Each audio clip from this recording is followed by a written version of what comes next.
ഇവിടെ നല്ല റെസ്പോൺസ് ആയിരുന്നു തിയേറ്ററിൽ. സച്ചേറിന് വേണ്ടി, ജയൻ ബായ്ക്ക് വേണ്ടി ഇത്രയൊക്കെ ചെയ്യാൻ പറ്റിയല്ലോ. നമ്മൾ ഉദ്ദേശിച്ച സ്ഥലങ്ങളിലെല്ലാം ആൾക്കാർ എൻജോയ് ചെയ്യുന്നുണ്ടായിരുന്നു. ഈ വർഷം നിങ്ങൾക്കറിയാം, ഞാൻ ഓൾമോസ്റ്റ് 8 സിനിമകളോളമായി.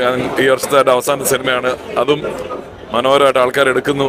തിയേറ്ററിൽ നല്ല റെസ്പോൺസ് കിട്ടിയാൽ എനിക്ക് സന്തോഷം. അഗൈൻ സച്ചിയേട്ടനും ജയൻ ബായ്ക്കും വേണ്ടി ഉള്ള ഒരു ഡെഡിക്കേഷനാണ് ഈ പടം. അയ്യപ്പനും കോശി ഇഷ്ടപ്പെടുന്നവർക്ക് തീർച്ചയായിട്ടും you love this film. That's what I can say. Theatre എല്ലാവരുമായിട്ട് കാണും. ഞാൻ എൻ്റെ ഫസ്റ്റ് ഷോസ് വരാറില്ല. ഈ പടം ഞാൻ കരുതി വന്ന് എല്ലാവരും കൂടെ വന്നിരുന്ന് കാണണം. കാരണം അത്രയൊരു നല്ല റൈറ്റിംഗ്, ഒരുപാട് ആൾക്കാരുടെ എഫേർട്ട്. അതും 4 years ആയിട്ട് ഈ സിനിമ ഞാൻ എന്നും എൻ്റെ സ്റ്റുഡിയോയിലിരുന്ന് കാണുകയാണ്. ആൾക്കാരോട് ഇത് നമ്മൾ ഉദ്ദേശിക്കുന്ന സ്ഥലത്ത് എല്ലാം കൈയടിയും എല്ലാം നല്ല റെസ്പോൺസും ഉണ്ടായിരുന്നു. ഇനി നിങ്ങൾ പോയി കാണുക. I am happy. ഇത് സച്ചേട്ടിന് വേണ്ടിയുള്ള ഡെഡിക്കേഷനാണ് ഈ പടം. അദ്ദേഹത്തിന്റെ സ്വപ്നം. അല്ല, ഞാൻ പറയില്ല, അയ്യപ്പനും കോശിയും തൊട്ടുള്ള എൻ്റെ ഒരു അസോസിയേഷനാണ് കാടുകളും കാടിന് റിലേറ്റഡ് ആയിട്ടുള്ള സിനിമകളും. ഇത്തവണ മറയൂരാണ്. ഞങ്ങൾ അവിടെ പോയി ഒത്തിരി നാള് അവിടെ പോയി സൗണ്ട്സ് ഒക്കെ റെക്കോർഡ് ചെയ്തിരുന്നു. അപ്പം മറയൂരിന്റെ ഒരു എസൻസ് ഇവിടെ കൊണ്ടുവരാൻ പറ്റിയതിൽ എനിക്ക് ഒരുപാട് സന്തോഷം. പിന്നെ നിങ്ങൾ കണ്ട പോലെ രാജുവിന്റെയും തിരഞ്ജൻ ശമിച്ചാന്റെ ഒക്കെ ഗംഭീര പെർഫോമൻസസ്. ഇനി എനിക്കൊന്നും പറയാനില്ല, നിങ്ങൾ പോയി കാണുക. So happy with the response. Thank you.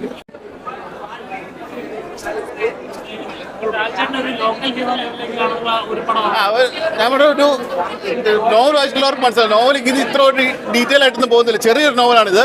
അത്ര ഒരു വലിച്ച് നമുക്ക് തോന്നുന്നു. ഇന്റർവെല്ലിന് മുമ്പ് ഇന്റർവെൽ കഴിഞ്ഞാൽ എല്ലാവർക്കും തോന്നുന്നത് ഇന്റർവെൽ കഴിഞ്ഞ് നല്ല സ്പീഡ് തന്നെ ഇവിടെ പോകുന്നത്. കുഴപ്പമില്ല, നല്ല പടം.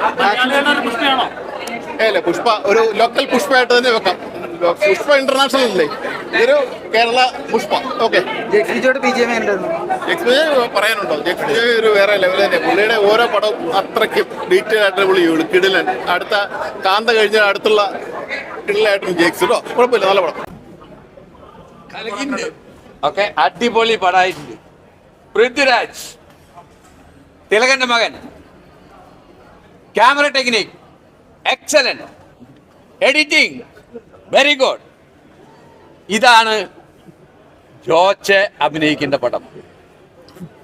ഈ പടത്തിൽ ജോച്ചെ അഭിനയിച്ചാണ്ടില്ല, അവാർഡ് വാരും.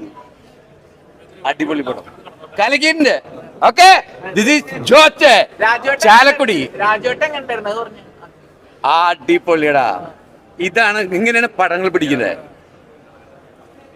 ഗോഡ് ലൈഫ്, പൃഥ്വിരാജ് രണ്ടും നമ്പർ വൺ. ഇങ്ങനെയുള്ള പടങ്ങൾക്ക് പടം കുഴപ്പമില്ല, ഒരു ആവറേജ് തിയേറ്റർ വാച്ച് മൂവിയാണ്.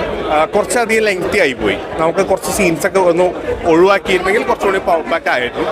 പിന്നെ ഷമിഷയുടെ ക്യാരക്ടർ എടുത്തു പറയേണ്ടതാണ്. ഗംഭീര പെർഫോമൻസ് ആണ്. അതുപോലെ നായികയുടെ പെർഫോമൻസ് എടുത്തു പറയേണ്ടതാണ്. ഗംഭീരമായിട്ട് കുഴപ്പമില്ല, ലോക്കൽ പരിപാടി. ഇല്ല, ഇത്ര ഗംഭീരമൊന്നും പറയാനൊന്നുമില്ല. ഒരു ഓക്കെ പരിപാടി. നായിക ഗംഭീരമായിട്ട് എടുത്തു പറയാനുണ്ട്. മസ്റ്റ് വാച്ച് ഒന്നും റെക്കമെൻഡ് ചെയ്യാൻ പറ്റില്ല. ഒരു 1 ടൈം വാച്ചബിൾ എന്ന് പറയാൻ പറ്റും.